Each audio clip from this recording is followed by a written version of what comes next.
Okay, continuing with Holy Grail Wisdom Quotes by E.P. Rogers, alphabetical order, Max Werthheimer. He was sort of an Austro-Hungarian psychologist, one of the co-founders of Gestalt philosophy and psychology. The idea that you have to see the whole. Sometimes to figure something out, you can't just do reductionist scientists where you break everything into part. You have to see the whole, and you just have a Gestalt, like a gut feeling that you know the answer by intuition, so to speak. Okay, here's his first quote. Science is rooted in the will to truth. With the will to truth, it stands or falls. Lower the standard even slightly, and science becomes disease to the core. Not only science, but man.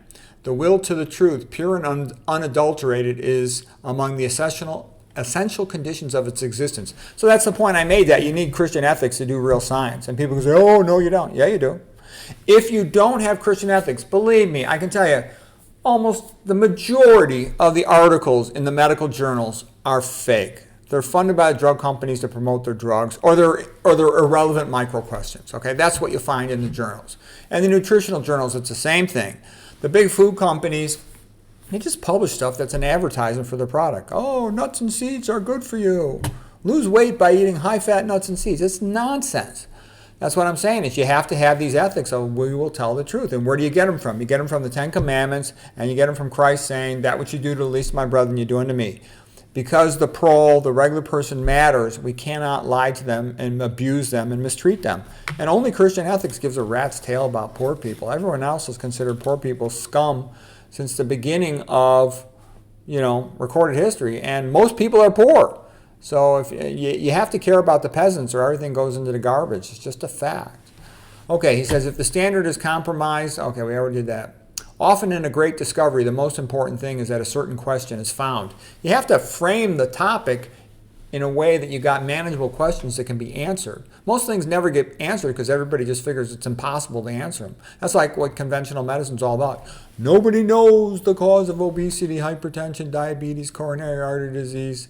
Yeah, right, BS. We know exactly the cause. It's just not allowed in the books. Okay, and next, Charles Wesley, English guy who wrote a nice song, Hark the Herald Angels Sing. He's a brother of John Wesley, the famous Methodist minister. Okay, here's a little bit of John Wesley. He says, do all the good you can by all the means you can, in all the ways you can, in all the places you can, at all the times you can, to all the people you can, as long as you can. Okay, well, that's nice. Founder of the Methodist Church. Anglican theologian in the 1700s. Yeah, I'm not a big fan of Anglicanism. Okay, founded by Henry VIII, the guy bumped off half of his wives.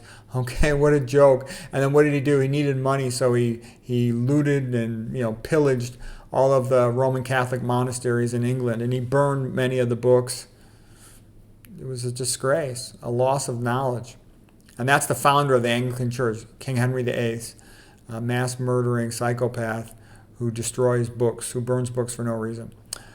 Okay, John Wesley, be careful that you are not swallowed up in books. An ounce of love is worth a pound of knowledge. Okay. So I'll just keep it kind of brief today, or maybe I should do one more. Yeah, we'll leave it at that for today. I hope you found that helpful.